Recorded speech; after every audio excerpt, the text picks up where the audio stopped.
What does decompression do? So decompression, for the majority of patients, there are some people, but decompression, what it's doing is pulling the vertebra apart and sucking the jelly back into the donut, is what most people would say. So a disc is like a jelly donut. The outside is made of dough, so it's a little bit tougher. The inside is made of jelly. If the jelly donut gets a cut in it, the jelly comes out of the donut. So it ends up looking like this. So it'll look like this. On x-ray, what would it look like? We would see the bottom of the bone, top of the bone, touching on one side, wide open, so the bulge is going that way. This is usually when the person will get sciatica going down one leg. You notice how they'll only be pushing on the nerve on one side. All we need to do at this point is take the two bones, pull them apart, and it sucks the jelly back into the donut. It's that simple. It's not complicated at all.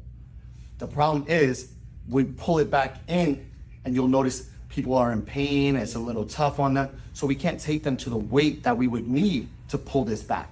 So we start at a lower weight, we increase the weight, and there's also, if you look at every protocol, it goes up and it goes down.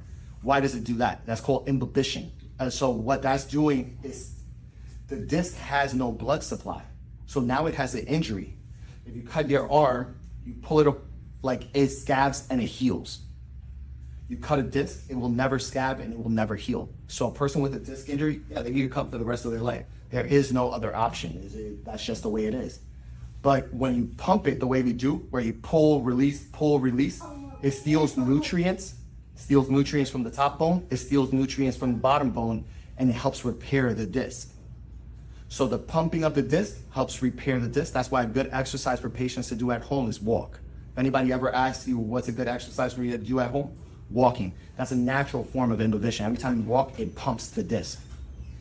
And then when they get on the machine, if we can get to the weight that we need, we can suck that disc material back into the donut very easily.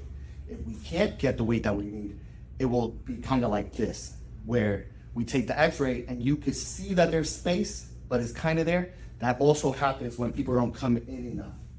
Why does that happen? Because if we pull it apart and we fix it, it starts going back to where it was, and then we pull it apart and we fix it, it starts going back to where it was. But if they put too much time in between, we're never fully getting to where we need to be. That's why it's important for people to stick to their plan.